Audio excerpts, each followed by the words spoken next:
성실한 거하고 부지런한 거하고 그다음에 긍정적인 거는 나만의 장점이었던 것 같아요. 한국에서 이제 국제 요리나 세계 요리를 하는 것이 꿈이고요.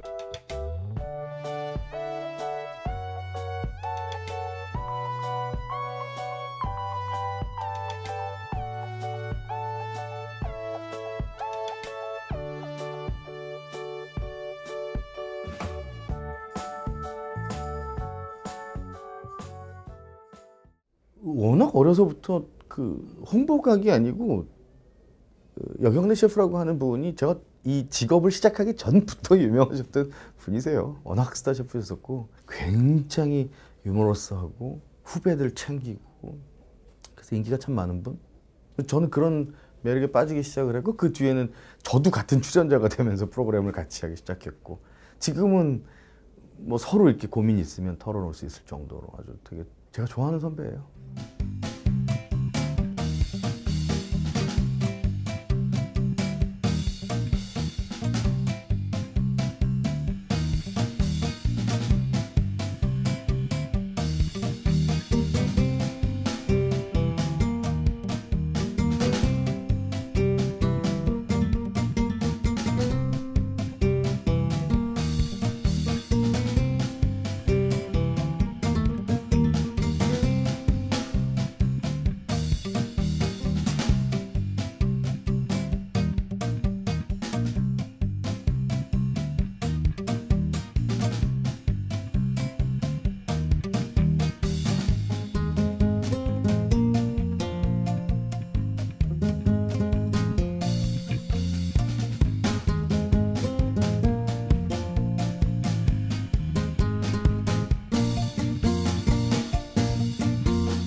나한테 딱 맞는 스타일을 추구를 했던 거였죠. 왜냐면 최고 그렇게 비싼 거는 한계성이 있다고 생각하고 또 시장성으로 봤을 때는 대중적인 것들이 그래서 이런 것들은 이 그 식재료에 관련된 거를 내가 오랫동안 칼판이라는 그 파트는 식재료를 감독하는 곳이고 배분하고 그다음에 인벤토리나 코스트 관리하는 그런 부서이기 때문에 내가 그걸 십수년 동안 오랫동안 했었기 때문에 그래서 최고급 음식을 대중화시키는 데는 난 자신 있다고 생각을 하는 거죠. 그런 것이 내가 살아가는 데서 보람과 즐거움이 다 어우러져 있는 것 같아요. 이런 것이 진정하게 음식을 만드는 사람으로서 느낄 수 있는 보람이지 않을까 생각을 하는 거죠.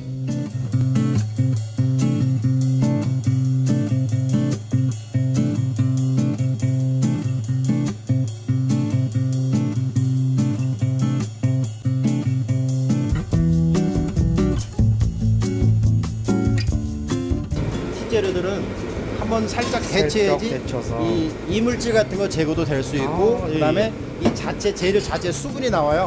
그럼 전분을 풀어놓고 기름에 볶아내 지저분해지잖아요. 물 생기고 살짝 데치게 되면서 깔끔하게 음식을 만드는 거고요.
장사에는 요리를 하는 데는 그 재능이 좀 필요할 것 같고요. 또 별개로 장사를 할 때는 성실한 것이 아마 큰 바탕이어야 되지 않을까 생각을 해요. 젊었을 때는 보이는 것만이 전부였었지만 이제 성인이 되고 뭐 어떻게 됐었을 때는 보이지 않는 것이 더 우리의 좌지우지할 수 있는 그런 부분이었는데 음식 만드는 데는 그런 부분이라고 생각하고요. 영업을 할 때도 그런 성실한 그런 부분들이 손님들한테 어필은 시켜줄 것 같아요. 그래서 그 안에는 조금 말을 더 길게 하자면 내가 시장을 가는 그런 이유도 손님들한테 혹은 직원들한테도 다 어필시킬 수 있는, 이 집은 항상 신선한 재료, 싱싱한 재료, 주방장이 혹은 오너가 부지런하기 때문에 이러한 것들을 많이 인식을 주고 있다고 생각해요. 왜냐면 서빙하는 직원들 혹은 주방에서 음식 만드는 직원들도 그걸 다 알고 있기 때문에 그런 마음에서 우러나온 것이기 때문에 이건 당연하지 않을까 생각을 하는 거죠.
이직은 진짜 많이 했던 것 같아요. 젊었을 때, 아까 흔히 말하는 뭣도 모를 때 재미도 있었어요. 새로운 사람들도 볼 수 있었고, 새로운 음식도 볼 수 있었고, 새로운 분위기도 접할 수 있었고, 그러하기 때문에 지금의 내가 있다고 생각하기도 해요. 확실히 이게 간장하고 마늘로 해낸 거라 마늘 향이 은은해요. 고소하기도 하고. 감독님도 찍으면서 입만 겉부분은 새우가 제대로 튀겨져 있어요. 그래서 바삭한 게 좀 살아있고 안에 있는 소로 들어간 그 새우 같은 경우는 폭신해요. 바삭거리는 이런 느낌이 아니고 굉장히 폭신해서 같은 새우인데도 두 가지 맛이 나요. 두 가지죠.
제가 선호하는 스타일이고요. 나이가 많게 되면 이제 그 사람들은 어느 정도 다 틀을 잡아온 사람이기 때문에 내 스타일, 어차피 나하고 일을 하면 내 스타일로 가야 되니까 내 스타일로 바꾸어주기가 사실 쉽지가 않더라고요. 학교 이런 강의를 하니까 얘네들 데려놓고 일을 하게 되면 내 스타일로 우리 군단으로 쉽게 만들 수 있어. 아까 그래서 내가 제일 잘하는 것 중에 하나가 빨리 가르치는 거.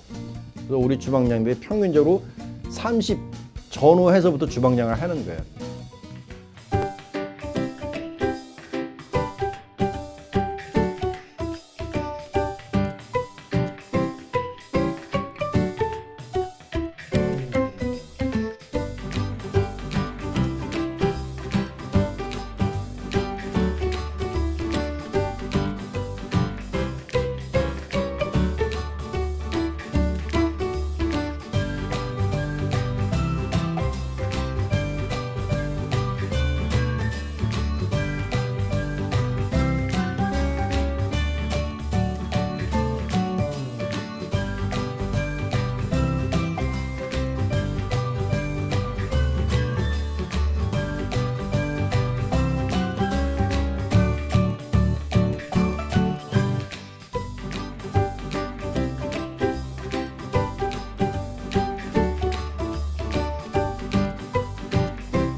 최근에 갑자기 영감을 얻은 건데 어차피 제일 하고 싶은 거는 당연히 한국에서 이제 국제 요리나 세계 요리를 하는 것이 꿈이고요. 그거는 이제 내가 10년 전부터 생각한 것이 지금 8년째가 돼갖고 학교를 기준으로 해갖고 저변 확대한다는 그런 차원에서 10년 정도 되면 대학생들을 먼저 이렇게 중국 요리에 대한 그런 개념을 알리기 시작하면은 해외에서 열리는 중국 요리들은 이다음에 기회 있으면 내가 윤 씨도 꼭 한번 같이 가보고 싶어요.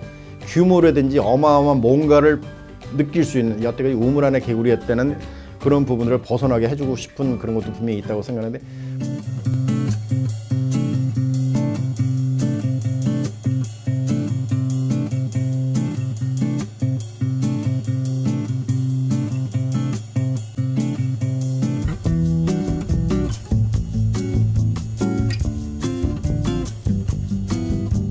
이걸 치대는데 얼마만큼 치대냐면은 네. 컸을 때 물처럼 퍼질 수 있죠.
지금도 후배들한테 뭐냐면 나는 산전수전 다 겪었다고 생각하니까 조리사 생활도 40년 하고 있지만 네네. 후배들한테도 30대가 되면 무조건 가서 자기 창업해라고 저는 많이 권해요. 왜냐면 얘네들이 20대에 해야 할 일도 있고 네. 30대는 또 해야 할 일이 있고 40대는 또 해야 할 일이 있는데 그렇죠. 내 개인적으로는 생각은 30대가 됐었을 때는 자기 창업을 해야지 40대가 됐을 때 경제적으로 안정권에 들어가지 않냐 하는 그런 논리를 피는 거죠. 실패를 경험이 없고 돈도 없으니까 실패할 확률도 있지만 젊으니까 네. 뭐 실패하면 다시 허리띠 졸라매고 이렇습니다. 월급쟁이 해가지고 가서 네. 또 종잣돈을 만들어서 자기 재도전을 하는 거지. 자기 창업에 대한 그런 것들. 그러다 보면은 창업도 사실 쉬운 건 아니지만 네. 자기가 배워있는 그런 노하우나 그런 경험적인 요소에 의해서 자기가 좀 더 성장해지지 않나. 원재료가 갖고 있는 풍미를 고스란히 드러내는 거. 그게 사실 제일 어려워요. 아니 그러면 풀떼기랑 고기랑 다 올려놓고 그냥 생으로 먹는 게 최고 아니야라고 하는데 거기서부터 이제 노하우가 나는 거지. 볶고 지지고 찌고 그러면서도 풍미는 살려내고 요리를 발전시켜내가는 방법들 중에 다양한 시도가 있다 그래서 아무거나 섞는 게 아니고요. 이거는 충분히 이 맛에 어울리는. 그래서 저는 사실 감히 말씀드리면은 대한민국 불도장 중에는 거의 탑. 그 이유 중에는 맛도 맛있지만 착한 가격도 뒷받침이 돼요. 보통 막 10만 원, 15만 원 정도 하는데 반값? 그러니까 매일 드실 수는 없죠. 저도 사실 굉장히 부담스러운 가격이긴 한데 대신 여기 코스까지 먹을 수 있고 제 느낌에서는 1년에 한 번 정도 아내 생일, 내 생일 혹은 뭐 어머니, 아버지 생일, 생신 정도에 한 번쯤 모시는 1년에 드실 음식이라면은 저라면은 홍보각 추천해 드릴 것 같아요. 편해요. 음악도 그렇고요. 미술도 그렇고 저는 모든 예능이나 예술은 거의 똑같다고 보는데 문학도 마찬가지고요. 자기가 잘 모르면 되게 복잡해져요. 수업도 아주 많이 하는 교수님들은 굉장히 쉽게 재밌게 가르쳐 주세요. 당신이 잘 모르면 복잡해져요. 요리도 마찬가지예요. 내가 이 재료를 가지고 네 가지 재료를 갖고 어떤 음식을 만들어야 되는지에 대한 것들이 그냥 이렇게 딱 보이면 그 재료 최대한 살리려고 노력을 하고 대신 반전을 하나씩 주죠. 예를 들어서 대한민국 레스토랑에서 나오는 메론은 95%가 구워서 나와요. 스테이크처럼. 일식집을 가도 구워 나오고 양식당을 가도 구워 나오고 어디를 가도 구워 나오는데 그걸 찔 수 있는 용기가 필요해요. 근데 그 용기는 굉장한 노력과 경험 속에서 바탕이 되어야 나올 수 있는 거예요.